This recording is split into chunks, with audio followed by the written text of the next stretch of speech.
लागे बड़ी ठंडा, लागे बड़ी ठंडा बाबू हो कदबिया कदबिया डीजे ओम शंकर लागे बड़ी ठंडा बाबू हो खरभिंडा लागे बड़ी ठंडा लागे बड़ी जार काम करे नहीं छोंडा बाबू हो कदबिया लागे बड़ी ठंडा लागे बड़ी जार काम करे नहीं छोंडा लागे बड़ी जार काम करे नहीं छोंडा सुन बाबू हो कदबिया लागे बड़ी ठंडा सुन बाबू हो कदबिया लागे बड़ी ठंडा छोड़ देबो काम धाम कर देबो मंदा छोड़ देबो काम धाम कर देबो मंदा सुन बाबू हो कदबिया लागे बड़ी ठंडा सुन बाबू हो कदबिया लागे बड़ी ठंडा presented by मां जानकी लागे म्यूजिक बड़ी ठंडा बाबू हो कदबिया लागे बड़ी ठंडा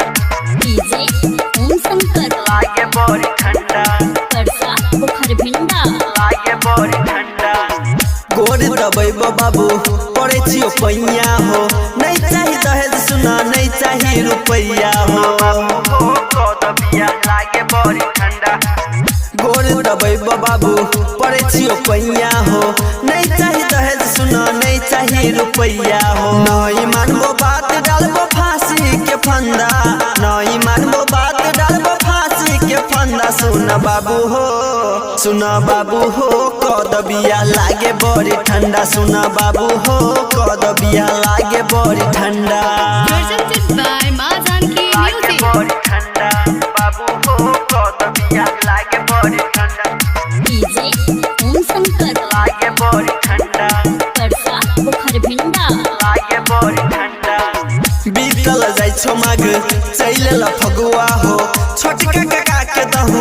धैली अगुआ हो हो कदबिया लागे बड़ी ठंडा बीतल जाय छो माग चैलेला फगुआ हो छोटका काका के दहू धैली अगुआ हो गायक संतोष कहो कनिया तू आइंदा गायक संतोष कहो कनिया तू आइंदा सुन बाबू